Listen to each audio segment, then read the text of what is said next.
नाजरीन, बहुत दिलचस्प बहस है जो हम यहाँ पे लेके आए, बहुत से सवालात और भी। हमने एक छोटी सी ब्रेक लेनी है, ब्रेक के बाद वापस आएंगे और पूछेंगे कि इतने सब अच्छी बातों के बावजूद एमकेएम जो है वो इस्टेब्लिशमेंट को चुभती क्यों है, और लोगों से भी बात करेंगे। हमारे साथ रहे। आप इनकलाब की बात करते हैं, आप जमहूरियत की बात करते हैं, आप पाकिस्तान से जुल्म और सितम को ख़त्म करने की, इक्वालिटी की बात करते हैं, मिडिल क्लास की बात करते हैं। अगर ऐसा है तो आपके रहनुमा पाकिस्तान क्यों नहीं आते? वेलकम बैक नाजरीन, खुश आमदीद एक दफ़ा फिर 90 से। बहुत सख्त बातें, तल्ख बातें जो कि तारीख़ का हिस्सा हैं, मगर ज़ाहिर है कि मुत्तहिदा कौमी मूवमेंट पाकिस्तान की सियासी जमात है और सियासी जमातों को ओपन होना चाहिए। इसीलिए हम यहाँ पे आए हैं और उन्होंने हमें मौका भी इसीलिए दिया है कि हम हर सवाल पूछें, ये उनकी मेहरबानी। बाहर अब थोड़ा सा लाइटर मूड पर आती हूँ, लेकिन लाइटर नहीं है एज सच।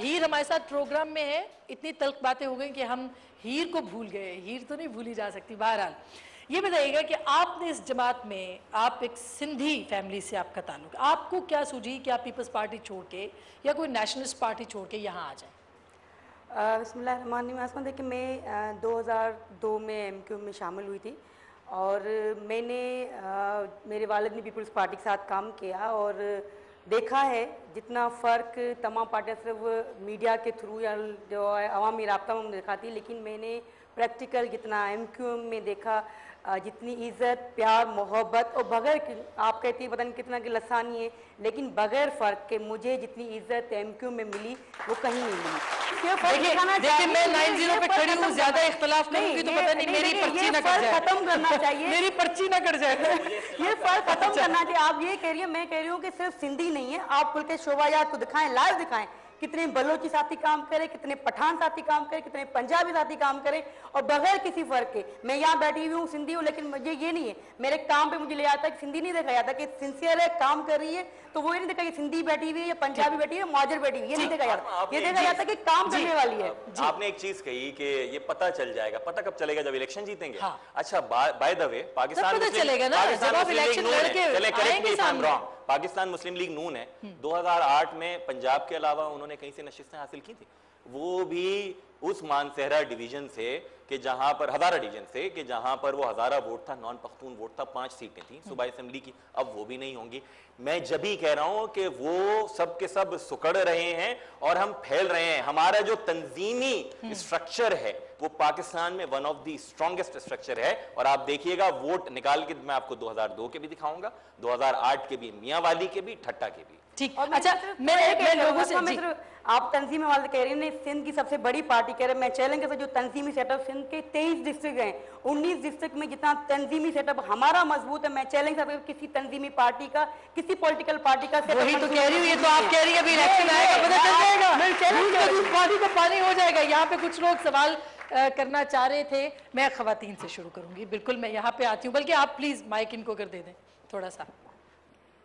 मेरा एक सवाल रजा हैदर भाई से और सबसे है। रजा हैदर भाई नहीं, हैदर अब्बास भाई। रजा हैदर भाई तो खुदा न खास्ता जन्नत। अच्छा, बात यह है कि GRST पर जो बात हो रही है, और आपने भी ये सवाल किया कि मुत्तहिदा कौमी मूवमेंट अलग क्यों नहीं होती। मैं जाती राय तो अपनी ये दूंगी कि बाहर रहकर लड़ने से बेहतर है कि आप सामने बैठे और हर बात पर अपना अहमियत। ऐसे नहीं चलेगा, चलना चाहिए। मीठा मीठा हप हप, नहीं चलना चाहिए। मीठा मीठा हप हप। क्या इस पर जिस तरह मुत्तहिदा कौमी मूवमेंट ने जो ये स्टैंड लिया है, क्या आप समझते हैं कि इस तरह से टाइम थोड़ा है, आपका सवाल किया गया, इस तरह से अवाम में हम कोई बड़ी तब्दीली ला सकते हैं इस चीज की मुखालफत करके? मैं ये पूछ रही हूं। चलिए, आपको भी तो कुछ शिकवे शिकायत होंगी पार्टी से, ना सही पाकिस्तान के बाकी हिस्सों से कोई शिकायत होगी। मैं माइक जरा पीछे, इधर दूसरी इस पे नशिस्त पे और उसके बाद तीसरी पे। जी, मेरा नाम वसीम है और मैं हैदर भाई से सवाल करना चाहता हूं कि जब टारगेट किलिंग होती है, हमारे बच्चे घरों से बाहर होते हैं, कुछ लोग नाज़िमाबाद में ऑफिस हैं, कटी पहाड़ी से वापस आते हैं, उस वक्त हम सब के दिल दहले हुए होते हैं कि ना जाने मोबाइल पे क्या इत्तला है। उस सिलसिले में आप लोग कुछ क्यों नहीं करते हैं? बहुत बेहतर। ये देखिए, बड़ा जेन्युइन क्वेश्चन है, जेन्युइन सवाल है कि आप सब हाथ मिलाते हैं सब पार्टियों के साथ, खुशी खुशी गवर्नमेंट में भी रहते हैं। ये अवाम जो है, ये अवाम है और इसके कंसर्न है और हमारी ये जॉब है कि हम किन के कंसर्न्स को एड्रेस करें। हमने कराची में टारगेट किलिंग को खत्म करने के लिए फेडरल लेवल पर, प्रोविंशियल लेवल पर, जो स्टैब्लिशमेंट में जो इंटेलिजेंस एजेंसीज और उनके सरबराहान हैं उनको एक पूरी रिसर्च दी। हमने बाकायदा पॉइंट आउट किए 125 नाम, जिसमें हर कौमियत, हर फिरके, हर मसलक के लोग शामिल हैं कि ये वो कल्प्रिट्स हैं कि अगर आप इनको पिन पॉइंट करें और इनके खिलाफ इंटेरोगेट और इन्वेस्टिगेट करें, और अगर आपको ये समझ में आता है कि ये किसी ना किसी तरीके से कराची में गैंग वॉर में, किसी माफिया में, टारगेट किलिंग में इन्वॉल्व है, तो उनको अरेस्ट कर लें, कराची साफ हो जाएगा। हमने अपनी पूरी एफर्ट्स की।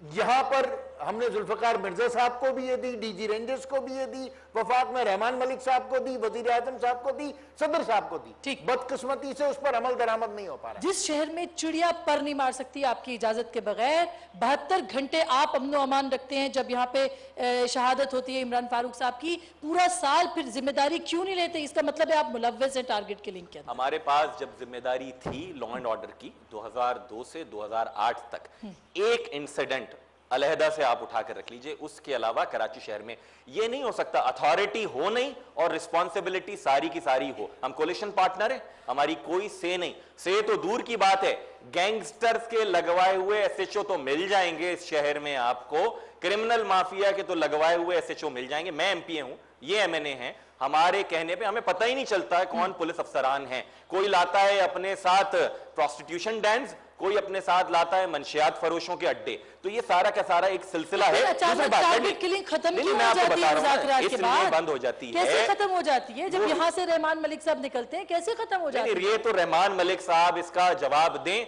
मैं तो नहीं हूं मुतमईन बहैसियत कराची के शहरी के रहमान मलिक साहब की इस सारी की सारी कार्रवाई से कि जो होनी चाहिए इस शहर में, मेरे हल्के में सोहराब कोट में, जो कि कराची का फाटा बन गया है, अलकायदा से लेकर पता नहीं कौन कौन सी जमातों के जो कि बैंड आउटफिट्स हैं उनके लोग पकड़े जाते हैं। जहां आईएसआई के लोग रेड मारने जाएं तो उनके ऊपर फायरिंग कर दी जाती है और कर्नल लेवल के लोग जख्मी होते हैं। वहां क्लाशनकोफ किराए पर भी मिल रही है, वहां क्लाशनकोफ किराए पे भी मिल रही है। जावेद लंगड़ा कौन है? हैदर साहब कौन? जावेद लंगड़ा कौन है? We don't know any Javed लंगड़ा। आप नहीं जानते? वो दहशतगर्द जिसको पनाह दे रखी है एमकेएम ने, एमकेएम ने, जिसका इल्जाम अवामी नेशनल पार्टी लगाती है, जावेद लंगड़ा। जी, अवामी नेशनल पार्टी के दोस्तों से सिर्फ मैं 3 सवाल पूछना चाहता हूं, आप मुझे बता दीजिए। जरीना कॉलोनी में उनके दफ्तर से वार्ड ऑफिस पे छापा मारती है रेंजर्स, जब रेंजर्स के सिपाही को उन्होंने जख्मी किया फायरिंग करके, उस दफ्तर से क्या मिलता है? बेरिंग्स और खुदकुश जैकेट बनाने वाली चीजें। मैं नहीं कह रहा एएनपी होगी मुलव्वस, कौन लोग हैं उनकी सफों में, तो उन्हें भी देखना चाहिए कि कौन उनकी लोग हैं। दहशतगर्द है, उसकी कोई जबान नहीं, उसकी कोई कौमियत नहीं। के लिए आप क्यों नहीं आगे बढ़ते? देखिए हम तो आगे बढ़ेंगे ना, कि हम यहाँ पे मेजॉरिटी, हम बढ़ते हैं आगे, हम कहते हैं कि जिम्मेदारी लेते हैं कि टारगेट किलिंग नहीं होगी। हम सबके पास गए हैं, हम कोएग्जिस्टेंस में बिलीव करते हैं। और जो आपने बात की थी ना एक एक्सपेंशन वाली, जब तक हारी का वोट वडेरा छीनता रहेगा आपको शायद ना नजर आए। बहुत एहतराम के साथ मखदूम अमीन फहीम साहब बहुत सीनियर आदमी हैं, लेकिन मैं बेट करता हूं हाला में अगर वो जमात इस्लामी भी ज्वाइन कर लेंगे ना अमीन फहीम साहब, तो पीपल्स पार्टी नहीं जीतेगी, जमात इस्लामी जीतेगी। ये कल्चर है पाकिस्तान के बदकिस्मती के साथ रूरल इलाकों का, जिससे एमकेएम भी सफर कर रही है। आप इनकलाब की बात करते हैं, आप जमहूरियत की बात करते हैं, आप पाकिस्तान से जुल्म और सितम को ख़त्म करने की, इक्वालिटी की बात करते हैं, मिडिल क्लास की बात करते हैं। अगर ऐसा है तो आपके रहनुमा पाकिस्तान क्यों नहीं आते? अल्ताफ हुसैन वहां से सियासत क्यों नहीं करे? इस घर को अपना घर क्यों नहीं समझते? बेनज़ीर भुट्टो की अलमनाक शहादत के बाद ये सवाल होना नहीं चाहिए। वो भी तो आई थी, वो भी तो आई थी इस मुल्क में।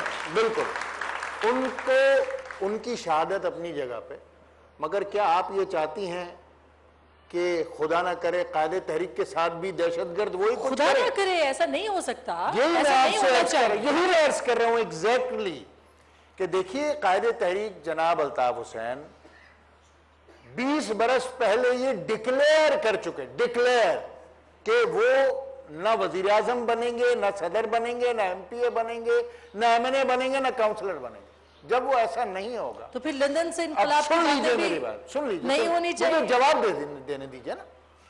जब वो यहां पर तशरीफ लाए अगर मौजूदा हालात में, तो उनके ऊपर नेशनल एक्सचेकर से उनकी सिक्योरिटी का कोई बंदोबस्त नहीं किया जा सकता। ठीक है, जब नहीं हो सकता, आत्मा आज आप 90 पर हैं, अगर कोई ट्रक 1000 केजी बारूद लेकर 90 पर घुसना चाहे, आप तो 2 दिन से आ रही है ना 90, कौन रोक सकता है? आपने तो 90 की सिक्योरिटी भी खुद देख ली ना, कि जितनी भी सिक्योरिटी हमें, जब सीआईडी नहीं रोक सकी, जब एफसी नहीं रोक सकी, जब इंटेलिजेंस इदारे नहीं रोक सके, जब ISI-MI नहीं रोक सकी, जब फौज नहीं रोक सकी, हम अपने कायद को इस तरीके से, हमसे नहीं होगा। बहुत शुक्रिया, थैंक यू वेरी मच। नाजरीन, ये मुकदमा जो कि 90 का मुकदमा था, ये जो परसेप्शन, जो इल्ज़ामात थे, ये 90 के हवाले से आज हमने आपके सामने पेश किए। मैं इख्तिताम में कुछ नहीं कहना चाहती, हमारे सवाल आपने सुने, इनके जवाब आपने सुने, हम बाकी सियासी जमातों के पास भी इसी तरह से जाएंगे, इसी तरह से उनके मंशूर को डिस्कस करेंगे।